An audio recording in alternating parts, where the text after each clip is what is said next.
Pour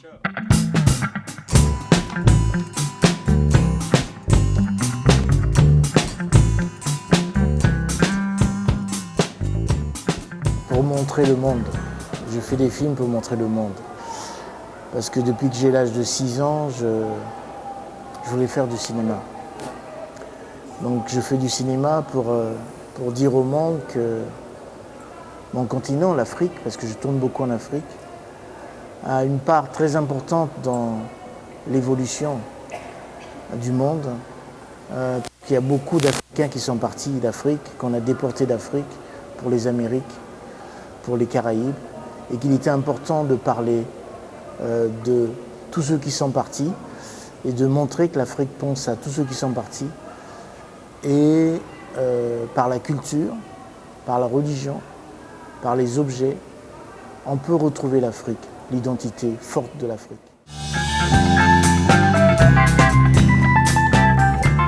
Sur les chemins de la rumba, c'est un bonheur, c'est un plaisir. C'est d'abord une chanson que me chantait ma maman quand elle me mettait au dos. Et c'est cette musique qui est partie depuis le XIIIe siècle, XIVe siècle, avec les Portugais, qui est arrivé à Cuba, qui est arrivé au Brésil, qui est arrivé au Venezuela, qui est arrivé en Colombie. Et cette musique qui au départ, le frottement de 2 nombrils. Dans ma langue, c'est kumba. Et ce kumba nous est revenu, changeant de nom, par rumba. Mais la danse est restée l'originel qui est parti d'Afrique. Et donc il était important de retrouver l'essence même de ce que fait l'Afrique, de ce que l'Afrique a apporté au monde, par la danse, par la musique, par les mots. Quand on prend Quilombo, Quilombo est un mot Congo, donc de chez moi, qui veut dire sanctuaire, qui veut dire quelque chose de sacré. Donc le Quilombo, qui était organisé par les esclaves rebelles, qui se mettaient ensemble avec les Indiens pour combattre le colonisateur, ce Quilombo est parti depuis les côtes congolaises. Donc je suis très heureux d'être ici pour montrer qu'un petit pays comme le Congo-Brazzaville, avec 3 500 000 habitants, a donné au monde la musique, la danse.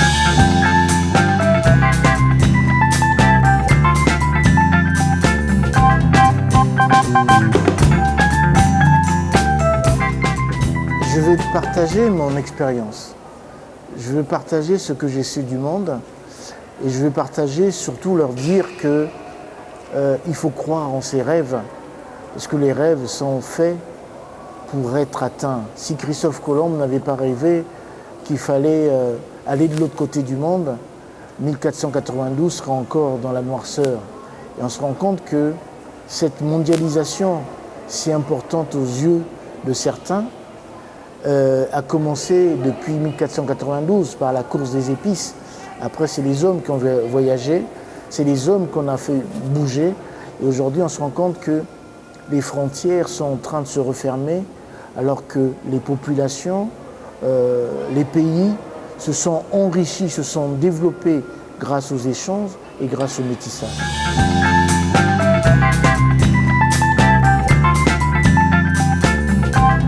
C'est un projet de long métrage, de fiction, mais entre-temps, je vais faire un autre documentaire qui s'appelle Mystique Africa, parce que j'ai commencé à tourner au Bénin pendant 1 mois. Je veux montrer que les religions qui sont parties d'Afrique, comme le vaudou, comme le ndeup, comme l'iboga, comme le boueti, toutes ces religions ont quelque chose d'important. C'est-à-dire que aujourd'hui, je suis passé par Haïti, je suis passé par Cuba, je suis passé par le Brésil. Il y a un chaos spirituel, c'est-à-dire qu'un mélange de sens et d'incompréhension à travers ces religions qui servaient à l'Afrique au départ pour combattre, pour se battre. Et on se rend compte, par exemple, à Haïti, qui est proche, ils ont gardé la noirceur de ces religions qu'on appelle sorcellerie, qu'on appelle magie, mais qui n'a rien à voir avec le vaudou. Et donc, c'est dire aux gens que les religions africaines sont faites pour vivre comme les religions catholiques. Mais on se rend compte que tout ce qui est catholique a une représentation divine. Tout ce qui est africain ou indien à une représentation négative, alors que ces religions ont fait que les civilisations avant l'arrivée des Blancs vivent et progressent.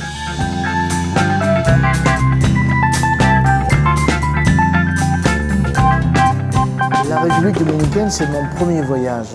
Et je suis content d'être sur l'île d'Hispaniola parce que c'est là où tout a commencé dans cette mondialisation, dans cette globalisation du monde.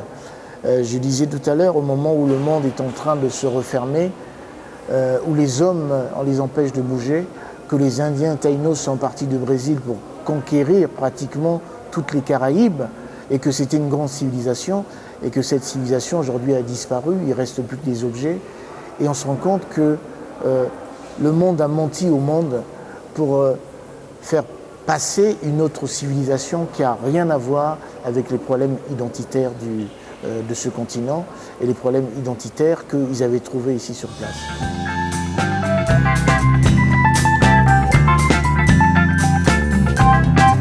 J'ai trouvé que c'était très intéressant et j'ai trouvé que la part de l'Afrique, comme d'habitude, était non seulement cachée, mais était infime par rapport à ce que cette Afrique a apporté dans cette partie du monde.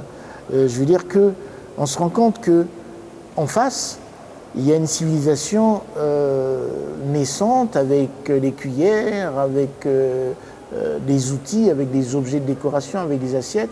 Et en face, on n'a que des tambours, de la marimba, des objets que de danse et de rituels. Alors qu'il y a une vraie civilisation africaine qui est ignorée et qui est mise sous silence. Et c'est mon seul regret en visitant cette exposition.